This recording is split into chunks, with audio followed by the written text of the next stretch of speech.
ಪ್ರಮುಖವಾಗಿ ಬೋವಿ ಸಮಾಜ ದಕ್ಷಿಣ ಕನ್ನಡ ಮತ್ತು ಉಡುಪಿ ಜಿಲ್ಲೆಯಲ್ಲಿ ಯಾವ ರೀತಿಯಲ್ಲಿದ್ದಾರೆ, ಎಷ್ಟಿದ್ದಾರೆ, ಅವರ ಜೀವನ ನಿರ್ವಹಣೆ, ಅವರ ಶೈಕ್ಷಣಿಕ ವ್ಯವಸ್ಥೆ ಯಾವ ರೀತಿ ಇದೆ, ಒಂದು ಸ್ವಲ್ಪ ಮಾಹಿತಿಯನ್ನು. ಈಗ ಸಾಧಾರಣ ಉಡುಪಿ ಮತ್ತು ದಕ್ಷಿಣ ಕನ್ನಡ ಜಿಲ್ಲೆಯಲ್ಲಿ ಸಾಧಾರಣ ಎರಡು ಜಿಲ್ಲೆ ಅವಿಭಾಜ್ಯ ಜಿಲ್ಲೆಗಳಲ್ಲಿ ಸಾಧಾರಣ 60,000ರಿಂದ 70,000 ಜನರವರೆಗೆ ವಾಸ ಮಾಡ್ತಿದ್ದಾರೆ.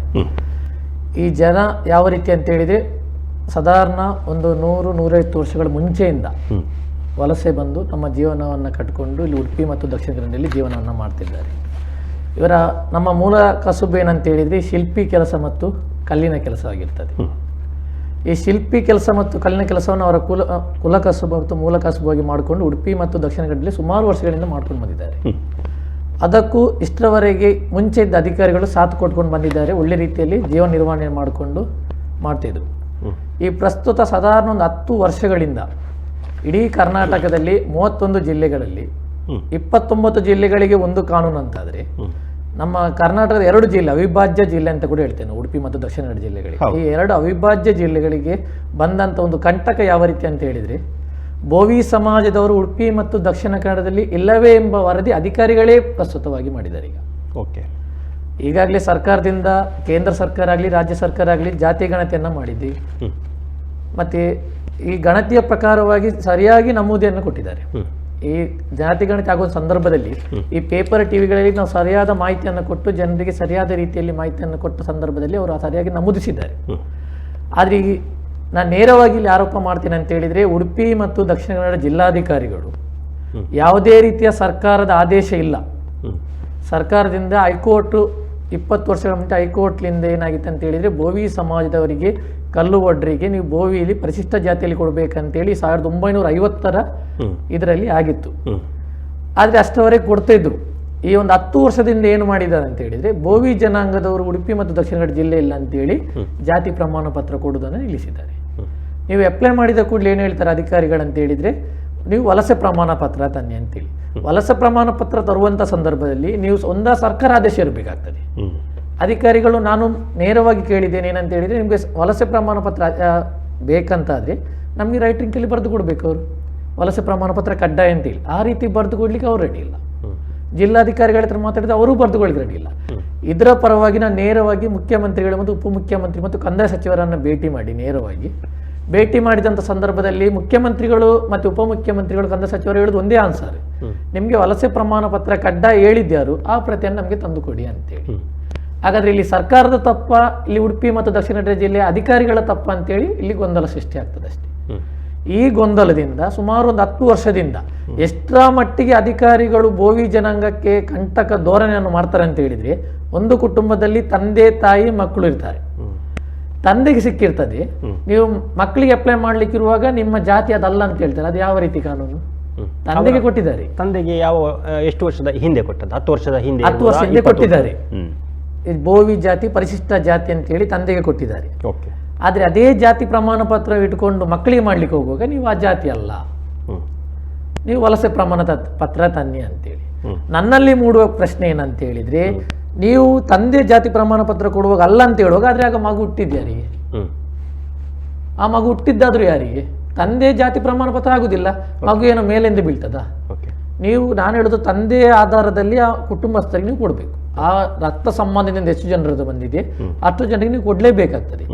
ಇದು ತಂದೆದು ಕೊಟ್ಟರು ಮಕ್ಕಳಿಗೆ ಆಗುದಿಲ್ಲ. ಕೆಲವು ಕಡೆ ಏನು ಮಾಡಿದ್ದಾರೆ ಅಂತ ಹೇಳಿದ್ರೆ, ಸುಮಾರು ಅರ್ಜಿ ಉಂಟಿಗೆ ನನ್ನಂತ ಸಹ ಮಕ್ಕಳಿಗೆ ಕೊಟ್ಟಿದ್ದಾರೆ. ಮಕ್ಕಳಿಗೆ ತಂದೆ ಜಾತಿ ಇಲ್ಲದ ಮಕ್ಕಳಿಗೆ ಕೊಟ್ಟರು. ಮಕ್ಕಳನ್ನ ಇಟ್ಕೊಂಡು ತಂದೆ ಮಾಡ್ಲಿಕ್ಕೆ ಹೋಗುವಾಗ ನಿಮ್ಮ ತಂದೆ ಅಲ್ಲ ಅಂತ ಹೇಳ್ತಾರೆ. ಈ ಗೊಂದಲದಲ್ಲಿ ಈಗ ದಕ್ಷಿಣ ಕನ್ನಡ ಮತ್ತು ಉಡುಪಿಯಲ್ಲಿ ಮಕ್ಕಳಿಗೆ ಕೊಟ್ಟದ್ದು ಹೇಗೆ ಮತ್ತು ತಂದೆಗೆ ಕೊಟ್ಟು ಮಕ್ಕಳಿಗೆ ಕೊಡುದಿಲ್ಲ ಅಂತ ಅಧಿಕಾರಿಗಳ ಸಮಸ್ಯೆಯಲ್ಲಿ ನಾನು ನೇರವಾಗಿ ಹೇಳ್ತೇನೆ. ಇಲ್ಲಿ ಗ್ರಾಮದ ಅಧಿಕಾರಿ ಸಮಸ್ಯೆ, ತಾಲೂಕು ಸಮಸ್ಯೆ. ಎಲ್ಲಿ ನಮ್ಮ ಗ್ರಾಮದಿಂದ ರೆಫರ್ ಮಾಡಿ VAಗಳು ಕಳಿಸ್ತಾರೆ ತಹಸೀಲ್ದಾರಿಗೆ, ಅಲ್ಲಿ RI ಅಪ್ರೂವಲ್ ಮಾಡಿ ಅಲ್ಲಿಂದ ತಹಸೀಲ್ದಾರಿಗೆ ಹೋಗುವಾಗ ಮುಂಚೆ ಎಂತ ಮಾಡಿದ್ದಾರೆ ಅಂತೇಳಿ ಅಪ್ಲೈ ಮಾಡಿದರೆ ಎಲ್ಲರಿಗೂ ಕೊಟ್ಟುಬಿಟ್ಟಿದ್ದಾರೆ. ಒಂದು ಕುಟುಂಬದಲ್ಲಿ ನೋಡಿ 2 ಜಾತಿಯನ್ನು ಕೂಡ ಕೊಟ್ಟಿದ್ದುಂಟು. ಬೋವಿ ಅಂತ ಅಪ್ಲೈ ಮಾಡಿದ ಕೂಡಲೇ ತಂದೆಗೆ ಪರಿಶಿಷ್ಟ ಜಾತಿ ಕೊಟ್ಟರೆ ಮಕ್ಕಳಿಗೆ ಪ್ರವರ್ಗೊಂದರಲ್ಲಿ ಕೊಡೋದು. ಅಂಥ ಗೊಂದಲಗಳು ನಾನು ನೇರವಾಗಿ ಇಲ್ಲಿ ಹೇಳ್ತೇನೆ ಅಂತ ಹೇಳಿದರೆ, ಇದು ಅಲ್ಲಿಯ ತಹಸೀಲ್ದಾರ್ ಜಿಲ್ಲಾಧಿಕಾರಿಗಳಿಂದಲೇ ಈ ಸಮಸ್ಯೆ ಹುಟ್ಟಿತ್ತು. ಸರ್ಕಾರದಿಂದ ಯಾವುದೇ ನಿರ್ದೇಶನ ಇಲ್ಲ. ಈಗ ಸರ್ಕಾರದಿಂದ ನಿರ್ದೇಶನ ಇದ್ದಂಥ ಸಂದರ್ಭದಲ್ಲಿ ಅವ್ರು ನಮಗೆ ನೇರವಾಗಿ ಹೇಳ್ಬೋದಲ್ಲ, ಸರ್ಕಾರದಿಂದ ಈ ರೀತಿ ನಿರ್ದೇಶನ ಉಂಟು, ನಾವು ಕೊಡ್ಲಿಕ್ಕೆ ಆಗುದಿಲ್ಲ ಅಂತ ಹೇಳ್ಬೋದು. ಇದು ಯಾರೋ ಅದರಲ್ಲಿ ಮುಖ್ಯವಾಗಿ ನಾನು ಇಲ್ಲಿ ಮೀಡಿಯಾದಲ್ಲಿ ಹೇಳೋದು ಅಂತ ಹೇಳಿದರೆ, ಇಲ್ಲಿ ಬೋವಿ ಜನಾಂಗಕ್ಕೆ ಜಾತಿ ಪ್ರಮಾಣ ಪತ್ರ ಕೊಟ್ಟರೆ ನಾವು ನಿಮ್ಮ ಮೇಲೆ ಆ್ಯಕ್ಷನ್ ತಗೊಳ್ತೇವೆ ಅಂತೇಳಿ ಅಧಿಕಾರಿಗಳಿಗೆ ಯಾರೇ ಹೇಳಿದಾರಂತೆ. ಯಾರು ಹೇಳಿದಂತೇಳಿ ಅವ್ರಿಗೆ ಇಷ್ಟವರೆಗೆ ಬಾಯಿ ಬಿಡಲಿಲ್ಲ. ನಾನೊಂದು 10 ದಿವಸ ಮುಂಚೆ ಜಿಲ್ಲಾಧಿಕಾರಿಗಳು ಮಾತಾಡುವ ಕೂಡ ಅವರು ಹೇಳ್ತಾರೆ, ಇಲ್ಲಿ ಬೋವಿ ಜನಾಂಗದವರಿಗೆ ಜಾತಿ ಪ್ರಮಾಣ ಪತ್ರ ಕೊಟ್ಟರೆ ನಮ್ಮ ಮೇಲೆ FIR ಮಾಡ್ತಾರ ಹೇಳಿದ್ದಾರೆ. ಹಾಗಾದರೆ ಜಿಲ್ಲಾಧಿಕಾರಿಗಳಾಗಲಿ ತಹಸೀಲ್ದಾರಿಗಾಗಲಿ ನೀವು ಒಬ್ಬರಿಗೆ ಧಮಕಿಗೆ ಎದುರ್ತೀರ, 70,000 ಜನರ ಜೀವನ ನೋಡ್ತೀರಾ ನೀವು? ಈಗ ಒಬ್ಬರು ನಿಮ್ಮ ಮೇಲೆ FIR ಮಾಡ್ತಾರೆ ಅಂತೇಳಿ ಅವರ ಫೇವರ್ ಆಗಿ ಮಾಡ್ತೀರಾ, ಇಲ್ಲ ಜಿಲ್ಲೆಯಲ್ಲಿ 70,000 ಜನರ ಫೇವರ್ ಆಗಿ ನೀವು ಕೆಲಸ ಮಾಡ್ತೀರಾ, ಇಲ್ಲ ಸರ್ಕಾರಿ ಅಧಿಕಾರಿಗಳಾಗಿ ಕೆಲಸ ಮಾಡ್ತೀರಾ, ನೀವು ಒಬ್ಬರ ಫೇವರ್ ಆಗಿ ಕೆಲಸ ಮಾಡ್ತೀರಾ? ಇಂಥ ಗೊಂದಲಗಳನ್ನು ಸೃಷ್ಟಿ ಮಾಡ್ತಾರೆ. ಮತ್ತೊಂದು ಯಾವ ರೀತಿ ಅಂತ ಹೇಳಿದ್ರೆ, ನೀವು ಈಗ ಸರ್ ಅದಕ್ಕೆ ನಾನು ಮುಂಚೆ ಬರ್ತೇನೆ. ಈಗ ಈ ವಲಸೆ ಪ್ರಮಾಣ ಪತ್ರ ಅಂದರೆ ಎಂಥದ್ದು? ಅದು ವಲಸೆ ಮುಖ್ಯವಾಗಿ ಇಲ್ಲಿಯವರಲ್ವಾ, ಉತ್ತರ ಕರ್ನಾಟಕದವರು ಯಾಕೆ ವಲಸೆ ಐತೆ? ವಲಸೆ ಪ್ರಮಾಣ ಪತ್ರ ಅಂತ ಹೇಳಿದ್ರೆ, ಈಗ ಇಲ್ಲಿಯವ್ರು ಮೂಲತಃ ಹೇಳುದು ಅಂತ ಹೇಳಿದ್ರೆ ಅವರು ಮಧುರೆಯವರು ಅಂತ ಹೇಳ್ತಾರೆ. ಚೆನ್ನೈ ಮಧುರೆಯವರು, ಬೋವಿ ಜನಾಂಗದವರು ಅಲ್ಲಿ ಅಂತೇಳಿ. 1950ಕ್ಕಿಂತ ಅದರ ಸಮಯದಲ್ಲಿ ಹೈಕೋರ್ಟ್ ಆರ್ಡರ್ ಮಾಡ್ತದೆ ಕ್ಲಿಯರ್ ಆಗಿ, ಬೋವಿ ಸಮಾಜ ಬೋವಿ ಸಮಾಜದಲ್ಲಿ ಕೂಡಿ ಕಲ್ಲು ಒಡ್ರು ಮಣ್ಣು ಒಡ್ರು ಅಂತ ಹೇಳಿ ಬೇರೆ ಬೇರೆ ವಿಧ ಉಂಟು. ಈ ಕಲ್ಲು ಒಡ್ರು ಮಣ್ಣು ಪರಿಶಿಷ್ಟ ಜಾತಿಯಲ್ಲಿ ಬಂದ ಸಂದರ್ಭದಲ್ಲಿ ಕೊಟ್ಟಿದ್ದಾರೆ, ಇಲ್ಲ ಅಂತ ಹೇಳುದು 50-60 ವರ್ಷಗಳ ಕಾಲ ಕೊಟ್ಟಿದ್ದಾರೆ ಅಧಿಕಾರಿಗಳು. ಈ ಸಮಶಿಷ್ಟಿ ವಲಸೆ ಪ್ರಮಾಣ ಪತ್ರ ನೀವು ಅಲ್ಲಿಂದ ಬಂದದ್ದು ತನ್ನಿ ಅಂತ ಹೇಳ್ತಾರೆ ನಮ್ಮದ್ರಲ್ಲಿ. ಅದಕ್ಕೆ ವಂಶವಾಹಿನಿ ಬೇಕಾಗ್ತದಲ್ಲ? ವಂಶವಾಹಿನಿ ಅಂದ್ರೆ ಇಲ್ಲಿ ಒಂದು 5-6 ತಲೆಮಾರು ಮುಂಚೆ ಇಲ್ಲಿ ಬಂದಿರ್ತಾರೆ, ಈಗ ಅಲ್ಲಿ ತಲೆಮಾರು ಇರುವುದಿಲ್ಲ. ನಾನು ಹೇಳುದಂತ ಹೇಳಿದ್ರೆ, ಇಲ್ಲಿಯ ಮುಖ್ಯ ರಾಜಕಾರಣಿಗಳೇ ಇಷ್ಟು ಸಮಸ್ಯೆ ಜಿಲ್ಲೆ ಉಡುಪಿ ಮತ್ತು ದಕ್ಷಿಣ ಕನ್ನಡ ಜಿಲ್ಲೆ ಸಮಸ್ಯೆ ಇದ್ದಂಥ ಸಂದರ್ಭದಲ್ಲಿ ರಾಜಕಾರಣಿಗಳು ಯಾಕೆ ಸುಮ್ಮನೆ ಕೂತ್ಕೊಂಡಿದ್ದಾರೆ? ಓಟು ಸಂದರ್ಭದಲ್ಲಿ ಬೋವಿ ಜನಾಂಗರ ಓಟ್ ಆಗ್ತದ? ಬೇರೆ ಸವಲತ್ತು ಕೊಡೋಗೂ ಬೋವಿ ಜನಾಂಗ ಆಗ್ತದ? ಬೋವಿ ಜನಾಂಗದವರಿಗೆ ಯಾವ ರೀತಿ ಒಂದು ಜಾತಿ ಪ್ರಮಾಣ ಸಮಸ್ಯೆ ಇರುವಂಥ ಸಂದರ್ಭದಲ್ಲಿ ವಿಧಾನಸೌಧದಲ್ಲಿ ಯಾಕೆ ಯಾರು ಮಾತಾಡೋದಿಲ್ಲ? ಯಾರು ಮಾತಾಡೋದಿಲ್ಲ ಅದರ ಬಗ್ಗೆ. ಮಕ್ಕಳು ಇಷ್ಟು ನೋಡಿ, ಈ ಸರಿ ರಿಸಲ್ಟ್ ಬಂದಿದೆ, ಒಳ್ಳೆ 98-99% ಬಂದಿದೆ. ಆದರೆ ಬೋವಿ ಜನಾಂಗದವರು ತಮ್ಮ ಮೂಲ ಕಸುಬಾದ ಕಲ್ಲು ಕೆಲಸ, ಶಿಲ್ಪಿ ಕೆಲಸ ಮಾಡ್ತಿರ್ತಾರೆ. ಅವರಿಗೆ ತಮ್ಮ ಉನ್ನತ ಮಟ್ಟದ ಶಿಕ್ಷಣ ಆಗಲಿ, ಒಂದು ಉದ್ಯೋಗ, ಸ್ವಂತ ಉದ್ಯೋಗ ಮಾಡಲಿಕ್ಕೆ ಯಾವುದೇ ರೀತಿಯ ಒಂದು ಇರುವುದಿಲ್ಲ. ಒಂದು 10-20 ಜನ ಒಳ್ಳೆ ರೀತಿಯ ಹೆಚ್ಚಾಗಿ ಅವರು ವಂಶಪಾರಂಪರ್ಯ ಕೆಲಸಕ್ಕೆ ಹೋಗ್ತಾ ಇದ್ದಾರೆ, ಅದೇ ಕೆಲಸ ಹೋಗ್ತಿದ್ದಾರೆ. ಯಾವುದೇ ಸೌಲಭ್ಯ ಸಿಗದೇ ಇರೋದ್ರಿಂದ ಅದಕ್ಕೆ ಹೋಗ್ತಾ ಇದ್ದಾರೆ. ಯಾವುದೂ ಇಲ್ಲ. ನೋಡಿ, ಉಡುಪಿ ಜಿಲ್ಲೆಯಲ್ಲಿ ಮತ್ತು ದಕ್ಷಿಣ ಕನ್ನಡ ಜಿಲ್ಲೆಯಲ್ಲಿ ಬೋವಿ ಅಭಿವೃದ್ಧಿ ನಿಗಮ ಅಂತೇಳಿ ಒಂದು ನಿಗಮ ಉಂಟು. ಎಷ್ಟೋ ಸುಮಾರು ವರ್ಷದಿಂದ ನಿಗಮ ಸ್ಥಾಪಿಸಿದ್ದಾರೆ, ಯಾರಿಗೆ? ಬೋವಿ ಜನರಿಗಾಗಿ. ಆ ನಿಗಮ ಖಾಲಿ ಹೆಸರಿಗೆ ಮಾತ್ರ ಸೀಮಿತವಾಯಿತು. ಅದು ರಾಜ್ಯ ಮಟ್ಟಕ್ಕೆ ಅಥವಾ ಖಾಲಿ ನಮ್ಮ ಜಿಲ್ಲಾ ಮಟ್ಟಕ್ಕೆ? ಜಿಲ್ಲಾ ಮಟ್ಟಕ್ಕೆ ಒಟ್ಟು 31 ಜಿಲ್ಲೆಯಲ್ಲಿ ಬೋವಿ ಅಭಿವೃದ್ಧಿ ನಿಗಮ ಉಂಟು. ಅದಕ್ಕೆ ರಾಮಪ್ಪ ಅಂತೇಳಿ ಈಗ ಅಧ್ಯಕ್ಷರು ಕೊಟ್ಟಿದ್ದಾರೆ. ಅದರ ಮುಂಚೆ ರವಿಕುಮಾರ್ ಅಂತಿದ್ರು, ಅವರು ಉಡುಪಿ ಜಿಲ್ಲೆಗೆ ಬಂದಿದ್ರು, ಮನವಿ ಮಾಡಿದ್ದೇವೆ. ಈಗ ಈಗಿನ ಅಧ್ಯಕ್ಷರಿಗೂ ನಾಡ್ದು ಬೆಂಗಳೂರು ಹೋಗ್ಲಿಕ್ಕೆ ಉಂಟು. ಆದರೆ ಆ ನಿಗಮಕ್ಕೆ ನಾನು ಹೇಳೋದು, ಆ ನಿಗಮ ಯಾರಿಗಾಗಿ ಅವರು ಸ್ಥಾಪಿಸಿದ್ದು? ಖಾಲಿ ಹೆಸರಿಗೆ ಸೀಮಿತವಾಯ್ತಾ? ಇಲ್ಲ ಬೋವಿ ಜನರಿಗೆ ನೋಡಿ, ಬೋವಿ ಜನಗಳಲ್ಲಿ ಸ್ವಂತ ಉದ್ಯೋಗಕ್ಕಾಗಲಿ ವಾಹನಗಳಿಗೆಲ್ಲ ಫೆಸಿಲಿಟಿ ಉಂಟು. ಆದರೆ ಈ ಫೆಸಿಲಿಟಿ ಬೋವಿ ಜನಾಂಗ ಜಾತಿ ಪ್ರಮಾಣ ಪತ್ರ ಇದ್ದವರಿಗೂ ಕೊಡುವುದಿಲ್ಲ, ಅವರು ಇಲ್ಲದವರಿಗೂ ಇಲ್ಲ. ಅಂತಹ ಸಮಸ್ಯೆಗೆ ಉಡುಪಿ ಜಿಲ್ಲೆಯಲ್ಲಿ ತುಂಬ ಆಗಿದೆ. ಸರ್, ಇದೀಗ ಬೋವಿ ಜನಾಂಗದಲ್ಲಿ ಈಗ ನಮ್ಮ ಅವಿಭಜಿತ ಜಿಲ್ಲೆ ಬಿಟ್ಟರೆ 29 ಜಿಲ್ಲೆಗಳಲ್ಲಿ ಯಾವ ರೀತಿ ಅವರಿಗೆ ಸರ್ಟಿಫಿಕೇಟ್ಗಳನ್ನು, ಪ್ರಮಾಣ ಪತ್ರಗಳನ್ನು ಕೊಡ್ತಾ ಇದ್ದಾರೆ? ಈಗ ಒಟ್ಟದೆ 31 ಜಿಲ್ಲೆಯಲ್ಲಿ 2 ಜಿಲ್ಲೆ ನಮ್ದು ಬಿಟ್ಟು 29 ಜಿಲ್ಲೆ ಬರ್ತದೆ. 29 ಜಿಲ್ಲೆಯಲ್ಲಿ ಯಾವುದೇ ರೀತಿಯ ಸಮಸ್ಯೆ ಇಲ್ಲ. ಈಗ ನಾನು ಇಡೀ ರಾಜ್ಯ ಪ್ರವಾಸ ಮಾಡಿದ್ದೇನೆ. ಈಗ ನಾನು ನಾಡ್ದು ಶುಕ್ರವಾರದಿಂದ ಕೂಡ ರಾಜ್ಯ ಪ್ರವಾಸಕ್ಕೆ ಆರಂಭ ಮಾಡ್ತಿದ್ದೇನೆ. ಶುಕ್ರವಾರದಿಂದ ಬೀದರಿಂದ ಹಿಡಿದು ಇಡೀ ಕರ್ನಾಟಕ 31 ಜಿಲ್ಲೆಯಲ್ಲಿ ಎಲ್ಲ ಗ್ರಾಮಕ್ಕೆ ಹೋಗ್ತಿದ್ದೇನೆ. ನಾನೀಗ ತಗೊಂಡ ವರದಿ ಪ್ರಕಾರವಾಗಿ ಎಲ್ಲ 29 ಜಿಲ್ಲೆಯಲ್ಲಿ ಯಾವುದೂ ಸಮಸ್ಯೆ ಇಲ್ಲ. ಒಳ್ಳೆ ರೀತಿಯಲ್ಲಿ ಜಾತಿ ಪ್ರಮಾಣ ಪತ್ರ ಕೊಡ್ತಿದ್ದಾರೆ.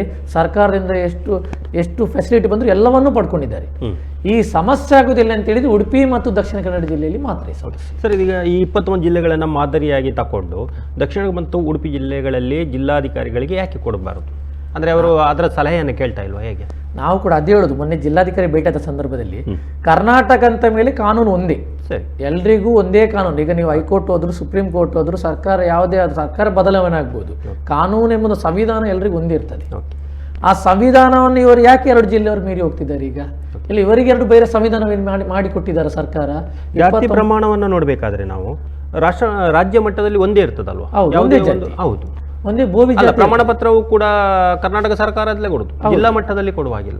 ಹಾಗಾಗಿ ಇದು ವ್ಯತ್ಯಾಸಗಳು ಹೇಗೆ ಬಂತು? ವ್ಯತ್ಯಾಸ ಅದೇ ನಮ್ಮ ಜಿಲ್ಲೆಯವರು ಕ್ರಿಯೇಟ್ ಮಾಡಿದ್ವಿ ವ್ಯತ್ಯಾಸ. ನಾನು ನೇರವಾಗಿ ಆರೋಪ ಮಾಡ್ತೇನೆ, ಇದು ಉಡುಪಿ ಮತ್ತು ದಕ್ಷಿಣ ಕನ್ನಡ ಜಿಲ್ಲೆಯಲ್ಲಿ ಅಧಿಕಾರಿಗಳೇ ಮಾಡಿದ ಸಮಸ್ಯೆ. ಓಕೆ ಸರ್, ಇದೀಗ ಈ ಒಂದು ಹೋರಾಟಕ್ಕೆ ತಾವು ಹೇಳ್ತಾ ಇದ್ರಿ 10 ವರ್ಷದಿಂದ ಹೋರಾಟ ಹೇಗೆ ನಡೆದುಕೊಂಡು ಬಂದಿದೆ? ಈ ಒಂದು ಸರ್ಟಿಫಿಕೇಟ್ ನಮಗೆ ಸಿಗಬೇಕು, ಪ್ರಮಾಣಪತ್ರ ಸಿಗಬೇಕು ಅನ್ನತಕ್ಕಂಥ ವಿಚಾರದಲ್ಲಿ ಇದರ ಮುಂಚೆ ಅದೇ 1950ರಲ್ಲಿ ಹೇಳಿದೆಲ್ಲ, ಅದರಿಂದ ಹೈಕೋರ್ಟ್ ಏನ್ ಮಾಡಿರ್ತದೆ, ಬೋವಿ ಜನಾಂಗದವರಿಗೆ ನೀವು ಪರಿಶಿಷ್ಟ ಜಾತಿ ಕೊಡಬೇಕಂತೇಳಿ ಆರ್ಡರ್ ಮಾಡಿ ಅದರ ಪ್ರಕಾರವಾಗಿ ಕೊಡ್ತಾ ಬಂದಿದ್ದಾರೆ. ಈ 10 ವರ್ಷದಲ್ಲಿ ಏನಂತ ಹೇಳಿದ್ರೆ ಗೊಂದಲ ಸೃಷ್ಟಿಯಾದ ಮೇಲೆ ನಾವು ಬೆಂಗಳೂರು ಮುಖ್ಯಮಂತ್ರಿಗಳಾಗಲಿ ಹೈಕೋರ್ಟಿಗೆ ಪುನಃ ಅಪೀಲ್ ಹಾಕಿ ಹೈಕೋರ್ಟ್ ಸಮಸ್ಯೆಯನ್ನು ತಗೊಂಡ ಮೇಲೆ ನಾವು ಸರ್ಕಾರಕ್ಕೆ ಮನವಿ ಮಾಡಿದ್ವಿ. ಸರ್ಕಾರಕ್ಕೆ ಮನವಿ ಮಾಡಿದ ಕೂಡ ಏನು ಹೇಳ್ತಾರೆ ಅಂತ ಹೇಳಿದ್ರೆ ನಾವು ಕೊಡ್ಲಿಕ್ಕೆ ವ್ಯವಸ್ಥೆ ಮಾಡ್ತೀವಿ. ಓಕೆ, ಇದರ ಉಡುಪಿ ಜಿಲ್ಲೆಯಲ್ಲಿ ನೀವು ಎಕ್ಸಾಂಪಲ್ ತಗೊಂಡ್ರೆ ಇಷ್ಟವರೆಗೆ 3 ಜಿಲ್ಲಾಧಿಕಾರಿಗಳು ಚೇಂಜ್ ಆದರು. ಓಕೆ, ಅವ್ರು ಹೇಳುದೇನಂತ ಹೇಳಿದ್ರೆ ನಮಗೆ ಇಲ್ಲಿ ಕೊಡ್ಲಿಕ್ಕೆ ಅವಕಾಶ ಇಲ್ಲ. ಕೊಡ್ಲಿಕ್ಕೆ ಅವಕಾಶ ಇಲ್ಲ, ಅವ್ರು ನಮಗೆ ರೈಟಿಂಗ್ ಅಲ್ಲಿ ಬರೆದು ಕೊಡ್ಬೇಕಲ್ಲ. ಓಕೆ ಸರ್, ನಾವು ಮಾತಾಡ್ತಾ ಇದ್ವಿ ಎಲ್ಲ ವಿಚಾರಗಳಲ್ಲಿ, ಹೋರಾಟಗಳಲ್ಲಿ ಸರ್ಕಾರ ಈ ರೀತಿಯ ನಿರ್ಲಕ್ಷ್ಯ, ಅದು ತಮ್ಮ ಸಮಾಜ ಇರ್ಬೋದು, ನಮ್ಮ ಪರಿಸರ ಮಾಲಿನ್ಯ ಇರ್ಬೋದು, ಯಾವ ರೀತಿ ಇರ್ಬೋದು.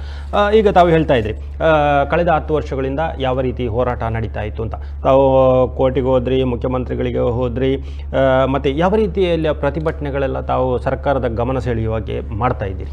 ಪ್ರತಿಭಟನೆ ಅಂತ ಹೇಳಿದ್ರೆ ಅದೇ ಇಲ್ಲಿಂದ ನಾವು ಜನರನ್ನು ಕರ್ಕೊಂಡು ಹೋಗಿ ಬೆಂಗಳೂರಲ್ಲಿ ಮುಖ್ಯಮಂತ್ರಿಗಳ ಭೇಟಿಯಾಗಲಿ, ಕೋರ್ಟಿಗೆ ಎಲ್ಲರನ್ನು ಇಲ್ಲಿಂದ ಎಲ್ಲರಿಗೂ ಕೋರ್ಟಿಗೆ ರೀಟ್ ಅರ್ಜಿ ಸಲ್ಲಿಸಿದ್ದೇವೆ. ಎಲ್ಲರದ್ದು ಕೂಡ ಯಾರಿಗೆ ಸಮಸ್ಯೆ ಉಂಟು ಅಂತೇಳಿ ಹೈಕೋರ್ಟಲ್ಲಿ. ಓಕೆ, ಹೈಕೋರ್ಟ್ ಆದರೆ ಯಾರೆಲ್ಲ ಸರ್ಟಿಫಿಕೇಟ್ ಸಿಗ್ಲಿಲ್ಲ ಅವರನ್ನೆಲ್ಲ ಕರ್ಕೊಂಡೋಗಿ ಕರ್ಕೊಂಡೋದು ರೀಟ್ ಅರ್ಜಿ ಸಲ್ಲಿಸಿದ್ರು ಕೂಡ ಹೈಕೋರ್ಟ್ ನಮ್ಮ ಪರವಾಗಿ ಕೊಟ್ಟಿದೆ, ಕೊಡಿ ಅವರಿಗೆ ಬೋವಿ ಪ್ರಮಾಣ ಪತ್ರ ಪರಿಶಿಷ್ಟ ಜಾತಿಯಲ್ಲಿ ಕೊಡಿ ಅಂತೇಳಿ.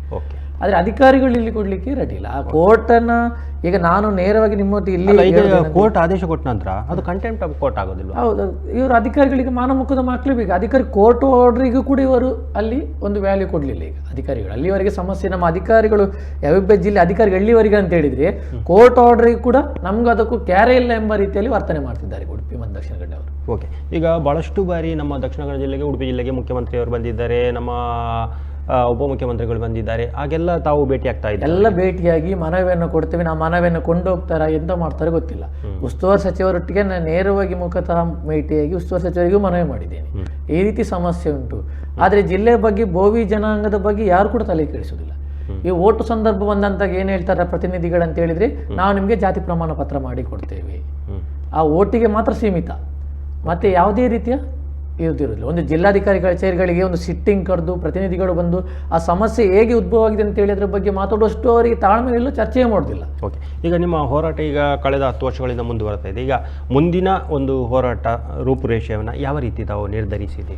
ಮುಂದಿನ ಹೋರಾಟ ಯಾವ ರೀತಿ ಅಂತ ಹೇಳಿದ್ರೆ, ನಾನು ಅದಕ್ಕಿಂತ ಮುಂಚೆ ಒಂದು ಉಡುಪಿ ಮತ್ತು ದಕ್ಷಿಣ ಕನ್ನಡ ಅಧಿಕಾರಿಗಳು ಒಂದು ಎಚ್ಚರಿಕೆ ಕೊಡ್ತೀನಿ ಇದರ ಮುಖಾಂತರ. ಏನಂತ ಹೇಳಿದ್ರೆ, ನಾಳೆ ದಿನಗಳಲ್ಲಿ ಬೋವಿ ಸಮಾಜದ ವಿದ್ಯಾರ್ಥಿಗಳೇ ಆಗಲಿ, ಕಲ್ಲು ಕಸಬು ಮಾಡ್ಕೊಂಡು ಹೋಗುವ ಜನರೇ, ನಮ್ಮ ಬೋವಿ ಸಮಾಜದವರಿಗೆ ಯಾವುದೇ ರೀತಿಯ ತೊಂದರೆಗಳಾದರೆ ನಾನು ಸುಮ್ಮನೆ ಬಿಡುವುದಿಲ್ಲ. ನೇರವಾಗಿ ಅಧಿಕಾರಿಗಳಿಗೆ ನಾನು ಕಟ್ಟೆಚ್ಚರವನ್ನು ಕೊಡ್ತೇನೆ. ಯಾಕಂತ ಹೇಳಿದ್ರೆ ಈ ಸಮಸ್ಯೆ ಉದ್ಭವವಾದ ಅಧಿಕಾರಿಗಳಿಂದಲೇ, ಸರ್ಕಾರದಿಂದಲೂ ಕೂಡ ಅಲ್ಲ.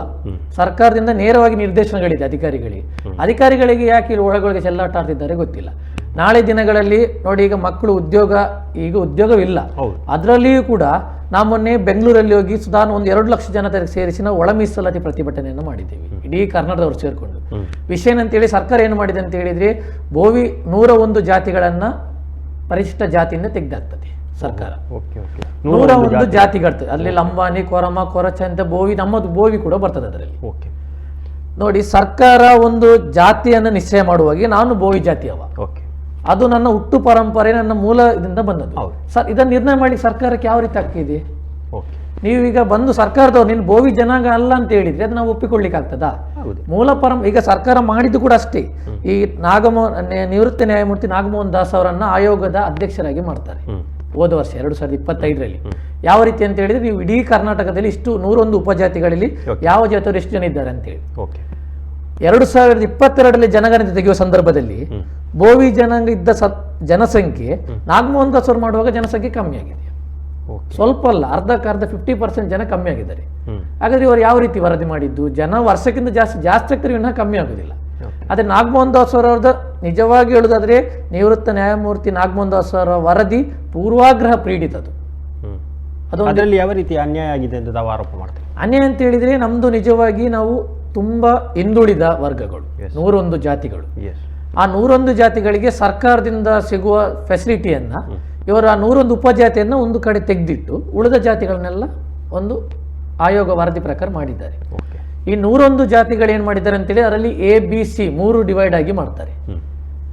ಮತ್ತು ಇವರೊಂದು ಆಯೋಗ ವರದಿ ಸಲ್ಲಿಸಬೇಕಂತಾದ್ರೆ ಆ 101 ಉಪಜಾತಿ ಮುಖಂಡರನ್ನು ಕರೆದ ಇವರು ಚರ್ಚೆ ಮಾಡಿ ನಿರ್ಧಾರ ತಗೊಳ್ಬೇಕು. ಸರ್ಕಾರ ಯಾವುದೇ ಸರ್ಕಾರ ಆಗಿರಲಿ ಏಕಪಕ್ಷವಾಗಿ ತಗೊಳ್ಳಿಕ್ಕೆ ಸರ್ಕಾರ ಜನರ ಒಂದು ಮತದಿಂದ ಸರ್ಕಾರ ರಚನೆ ಅಂತ ಆದಂಥ ಮೇಲೆ ಸರ್ಕಾರ ಅಭಿಪ್ರಾಯ ತಗೊಳ್ಳದೆ ಹೇಗೆ ಸರ್ಕಾರ ಇವರು ಇದೇ ಜಾತಿ ಅಂತೇಳಿ ಹೇಗೆ ಗುರುತಿಸ್ಕೊಳ್ತದೆ?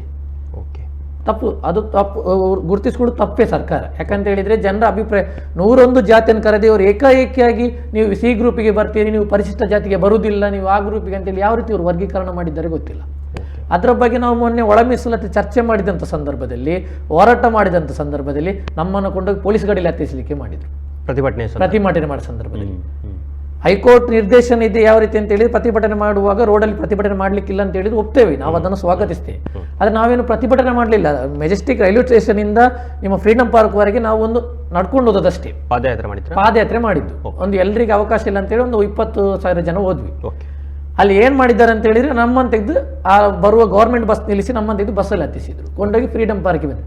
ಆಗ ನಾನು ಹೇಳೋದು, ಸಂವಿಧಾನದಲ್ಲಿ ಯಾರಿಗೂ ಪ್ರತಿಭಟನೆ ಮಾಡ್ಲಿಕ್ಕೆ ಹಕ್ಕೇ ಇಲ್ವಾ? ಸರ್ಕಾರ ಯಾವ ರೀತಿ ಕಾನೂನು ತಂತ್ರದ ಒಪ್ಪಲೇಬೇಕಾ ಎಂಬ ರೀತಿಯಲ್ಲಿ ಈಗ ವರ್ತನೆ ಆಗ್ತಾ ಉಂಟು. ಈಗ ಅದ್ರ ಪುನಃ ಪ್ರತಿಭಟನೆ ಆದ ಮೇಲೆ ಪುನಃ ಈಗ ಸರ್ಕಾರ ಒಂದು 10 ದಿವಸ ಮುಂಚೆ ಕ್ಯಾಬಿನೆಟ್ ಮೀಟಿಂಗ್ ಮಾಡಿ ಪುನಃ ಒಳ ಮೀಸಲಾತಿಯನ್ನು ಡಿಕ್ಲೇರ್ ಮಾಡಿದ್ರು. ಆ ಸಂದರ್ಭದಲ್ಲಿ ಕೂಡ ಚರ್ಚೆ ಮಾಡಲಿಲ್ಲ 101 ಜಾತಿಯವರೊಟ್ಟಿಗೂ, ಇವರೇ ಡಿಕ್ಲೇರ್ ಮಾಡಿದ್ರು. ಬೋವಿ ಜನಾಂಗ ಕೊರಮ ಕೊರಚರ ತೆಗೆದು C ಗ್ರೂಪಲ್ಲಿ ಹಾಕಿಬಿಟ್ರು. A ಗ್ರೂಪ್ ಅವರಿಗೆ 25% ಕೊಟ್ಟಿದ್ದಾರೆ ಮೀಸಲಾತಿ, B ಗ್ರೂಪ್ನವರಿಗೆ 15%, C ಗ್ರೂಪ್ಗೆ 5%. A ಗ್ರೂಪಲ್ಲಿ 20-30 ಜಾತಿ ಕೊಟ್ಟಿದ್ದಾರೆ, B ಗ್ರೂಪಲ್ಲಿ ಒಂದು 20 ಜಾತಿ, C ಗ್ರೂಪಿನ 64 ಜಾತಿಗೆ 5% ಕೊಟ್ಟಿದ್ದಾರೆ. ಬಹಳಷ್ಟು ಜನಸಂಖ್ಯೆ ಹೆಚ್ಚು, ಬಹಳಷ್ಟು ಜನ 64 ಜಾತಿಗಳಿಗೆ ಅವರು 5% ಕೊಡ್ಬೇಕಂತಾದ್ರೆ ಸರ್ಕಾರ ಎಲ್ಲಿವರೆಗೆ ನಿರ್ಲಕ್ಷ್ಯ ಮಾಡಿದಾಗಾದ್ರೆ? ಓಟು ಸಂದರ್ಭದಲ್ಲಿ ಆಯಾಯ ಜಾತಿಯ ಮುಖಂಡರೊಟ್ಟಿಗೆ ಚರ್ಚೆ ಮಾಡ್ತಾರೆ, ಅವರ ಮನೆಗೆ ಹೋಗ್ತಾರೆ, ಅವರ ಸಮಸ್ಯೆನ ಪರಿಹಾರ ಮಾಡ್ತಾರೆ. ಓಟಾದ ಸಂದರ್ಭದಲ್ಲಿ ಜನರು ದಿಕ್ಕಾಪಾಲಾಗುವ ರೀತಿಯಲ್ಲಿ ಒಂದೊಂದು ಕಾನೂನು ಹೊರಡಿಸ್ತಾರೆ, ಅದು ಯಾವ ಅಧಿಕಾರಿಗಳು ಸಂಬಂಧ ಇಲ್ಲದ ರೀತಿಯಲ್ಲಿ ಕಾನೂನು ಹೊರಡಿಸ್ತಾರೆ.